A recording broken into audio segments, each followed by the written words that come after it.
Ukraine adjusts strategy amid shrinking Western support, shifts focus toward peace efforts. As Western and U.S. assistance shows signs of diminishing, Ukraine has begun to take a more proactive role in pursuing peace after more than 3 years of war with Russia. The once firm prospect of Washington introducing stronger sanctions against Moscow is fading, reshaping Kyiv's approach and softening the pressure surrounding President Volodymyr Zelensky's most recent visit to the United States. Unlike his tense trip to the White House earlier this year in February, this time the Ukrainian leader sought dialogue on more pragmatic terms. Diplomatic momentum from Europe, along with Kyiv's official apology following a failed meeting earlier this year, helped restore channels for intelligence sharing and reopen the pipeline for delivering strategic weapons initially authorized under former President Joe Biden. Still, Zelensky has struggled to convince President Donald Trump to embrace tougher sanctions that Kyiv considers essential to forcing Moscow back to negotiations.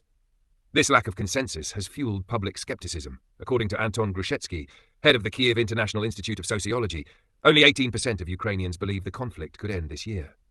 Russia, meanwhile, has enjoyed a series of diplomatic gains. President Vladimir Putin recently held a ceremonious summit with Trump in Alaska, underscoring Moscow's growing influence on the global stage. Observers warn that Ukraine is entering a new phase of the war. Western aid is declining, sanctions have yet to achieve their intended economic bite, and some European allies appear hesitant to maintain their current level of commitment.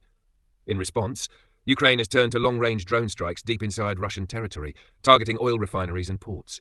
These attacks forced Moscow to consider curbing domestic oil output, signaling that Ukrainian tactics are directly undermining Russia's economic capacity to sustain its war machine. At the same time, Kyiv is pushing for an international summit centered on Crimea, aiming to block any peace talks that could legitimize Russia's 2014 annexation of the peninsula. A key moment in this diplomatic pivot is Zelensky's scheduled meeting with Trump in Washington on September 23rd. Just days earlier, Zelensky emphasized that the talks would focus on securing stronger security guarantees for Ukraine and advocating for tighter sanctions against Russia, even as fighting in Eastern Europe remains fierce. Ukrainian officials describe preparations for the trip as pragmatic, not a do-or-die gamble. New York every September is the main stage, Deputy Foreign Minister Sergei Kyslytsya said, while stressing that no quick solutions should be expected from such encounters. On the battlefield, Russia has expanded control across eastern Ukraine, but failed to capture Pokrovsk despite months of heavy assaults.